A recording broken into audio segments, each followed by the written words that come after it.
Are you struggling to make CSS grid layouts work seamlessly with React? You're not alone. Many developers face this challenge, and today we're going to unravel the mystery of using CSS grid layouts effectively in your React applications. I completely understand your frustration. It can feel like CSS grids and React are two ships passing in the night. You want to create a beautiful layout, but the complexities of component hierarchies can make it seem impossible. You're definitely not the only one feeling this way.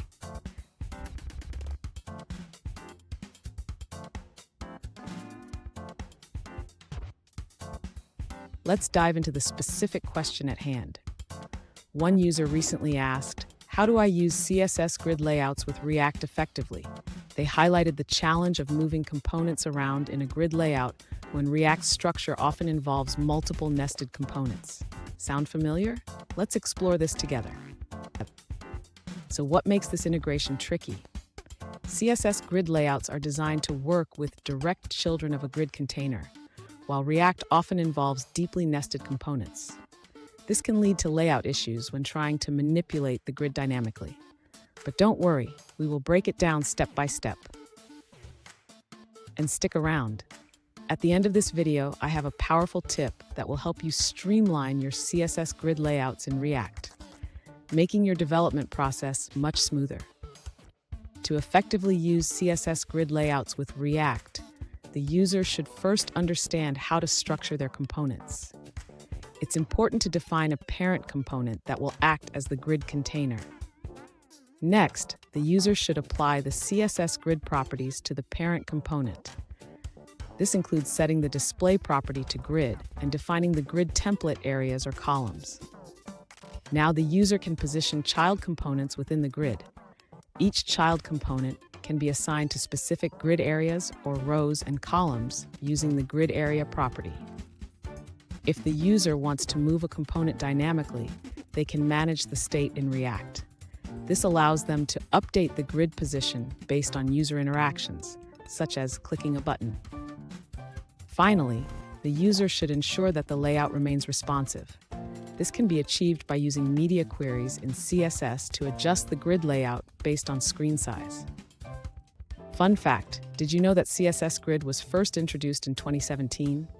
It has quickly become a favorite among developers for its flexibility and power in creating complex layouts. Now, let's look at the answers provided by other users. This user points out that subgrids have been deprecated in the CSS Grid specification, which can complicate layouts in React applications. They find CSS Grid most effective for laying out the top level or main container of a React app. That's it for that answer. Let's take a look at another one. One alternative approach is to create a component called unwrap. This component unwraps the outer element of each child, allowing for better integration with CSS grid layouts. However, the user notes that this method may not always work. They suggest a better approach might be to wrap a row in a div with display set to contents.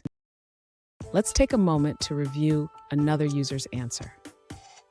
This user acknowledges the challenge of using CSS grid layouts with deeply nested React components. They suggest that while there isn't a true subgrid, any grid area can become a grid itself.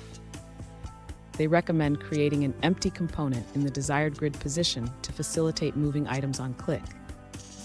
Additionally, they emphasize evaluating layout options at each level of the page, suggesting that using a combination of grid and flex layouts can lead to better results.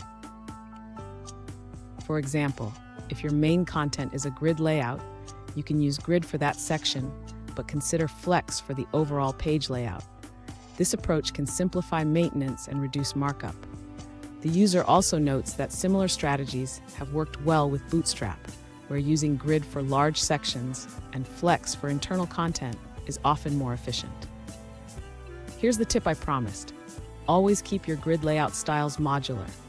This means creating reusable styles that can be applied to different components, making your code cleaner and easier to maintain. And there you have it. With these strategies, you should be able to use CSS grid layouts effectively in your React applications. Remember, practice makes perfect. If you found this video helpful, don't forget to subscribe for more tips and tricks.